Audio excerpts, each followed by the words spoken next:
Ислам жана православие тынчтык диндери аталышындагы эл аралык конференциясына Россиядан жоон топ делегация жана Борбор Азия өлкөлөрүнүн конфессия өкүлдөрү келишкен. Иш-чаранын негизги максаты кызматташуу үчүн платформа түзүү жана кош тараптуу диалог куруу менен учурдун ар кандай чакырыктарына даяр туруу. Орто Азияда, Россия аймагында миңдеген жылдар бою ислам жана православие тыгыз карым-катнашта иштеп жашап келишкен.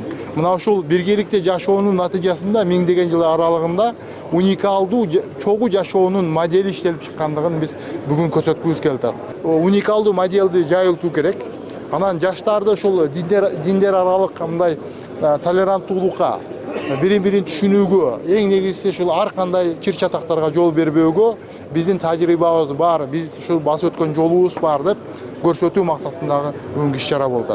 Иш-чарада сөз сүйлөгөн президент Сооронбай Жээнбеков диний жааттагы маселелерге токтолду. Эң негизгиси адамдын тутунган дини, жарандын руханий дүйнөсүн жана коомдун адеп ахлакын тарбиялоого багытталган болушу керек дейт ал. Бирок акыркы 10 жылдыкта Борбор Азия өлкөлөрүндө адеп ахлак кыйрап, этикалык нормалар өзгөргөнүн мамлекет башчысы жашырган жок. Адамдар руханий байлыкты унутта калтырып, материалдык кирешенин артынан кубалап калышты. Мындай негативдүү факторлорго каршы туруу үчүн мамлекеттер биргеликте иш алып баруулары зарыл. Бул жаатта Кыргызстан мусулмандарынын дин башкармалыгы менен Россиянын православ чиркөөсүнүн кызматташуусу жаңы баскычка чыгарат деген үмүттөбүз, деди мамлекет башчысы. Деги эле Кыргызстан Евразия мейкиндигиндеги баардык өлкөлөр менен дин тармагында кызматташуусу керек экенин айтты. Ошондой эле алдыда диний чөйрөдөгү мамлекеттик саясаттын жаңы концепциясын иштеп чыгуу зарыл. Учурдагы документтин мөөнөтү 2020-жылы аяктайт. Биз Ханафи мазхабынын жана православиянын тарыхы жана маданий ролун, коомдун келечеги үчүн өзгөчө жоопкерчилигин эске алып,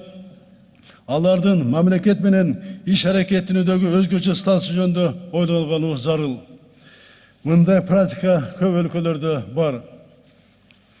Коомубузду жактырган асыл максаттарга жетүү үчүн мамлекеттик уюмдар менен диний башкармалык бир кыракта аракет кылганы зарыл. Кыргыз Республикасынын диний чөйрөдөгү мамлекеттик саясаттын концепциясы өзүнүн мөөнөтүн 2020-жылы аяктайт. Жаңы концепцияны иштеп чыгып кабыл алуу зарыл. Анын мазмуну азыркы учурдун келечектин талаптарына жооп бериш үчүн бул ишти азыртадан баштоо керек. Ошондой эле мамлекет башчысы диний маселелерде сунуштамаларды берип жана талкуу жүргүзө турган бирдиктүү платформа түзүү демилгесин көтөрдү. Тиешелүү иш-чара анын биринчи аянтчасы болуп калмакчы. Жаңы талаптарды ишке ашыруу үчүн мусулмандар дин башкармалыгын жана казыяттарды реформалоо керектиги белгиленди. Бул мамлекеттин катышуусунда жасалат, деди президент Сооронбай Жээнбеков. Мындан тышкары, бир дагы жеткинчек бала светтик билимден четте калбашы керек деп так кесе айтылды. Бир жагдайды баса белгилеп кетейин. Бир да жеткинчек бала светтик билимден чектөө калбоо керек.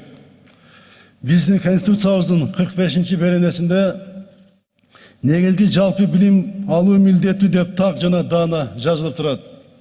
Ошондуктан медреседе болобу, чиркөөдө болобу, диний билим берүү иш аракети мамлекеттик негизги жалпы билим алууга кедерги болбошу керек.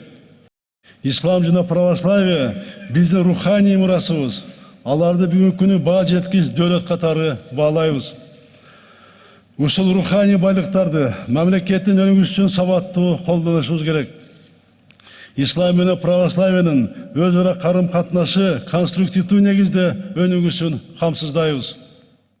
Жекеле дин эмес, маданият, тил, каада салт, илим билим берүү жаатында дагы терең кызматташуу өлкөлөр ортосундагы ынтымактын негизги фактору болуп саналат. Коомубуздагы диндер аралык тынчтыкты, ынтымакты сактоо жана бекемдөө ар кандай экстремисттик жана радикалдуу агымдарга каршы турууга шарт түзөт.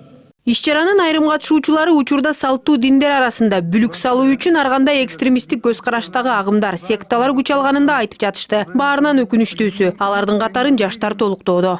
Экстремистские движения используют отсутствие жизненного опыта у молодежи Учурда салттуу диндерге карата болгон ар кандай терс аракеттерди согуш болуп жаткандай эле баалап койсок болот. Себеби салттуу конфессиялар өздөрүнүн түпкүлүгүн сактап калуу аракетин көрүп жаткан маалда ар кандай диний агымдар аларды жаман көрсөтүү менен алек. Экстремисттердин мисалында эле карай турган болсок, алар дин тууралуу маалыматы аз болгон жаштарды өздөрүнө тартып жатышат. Башкача айтканда, алар өздөрүнүн катарын жашартышууда. Бул абдан чоң коркунуч экенин эстен чыгарбасак, мындай көрүнүштөргө албетте дүйнөдө болуп жаткан геосаясий көрүнүштөр биринчи кезекте негиз болууда.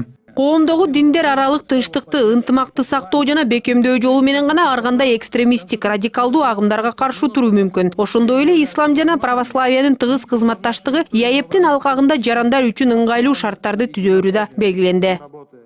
Акмарал Сабаттар, Нурбек Капаров, НТС.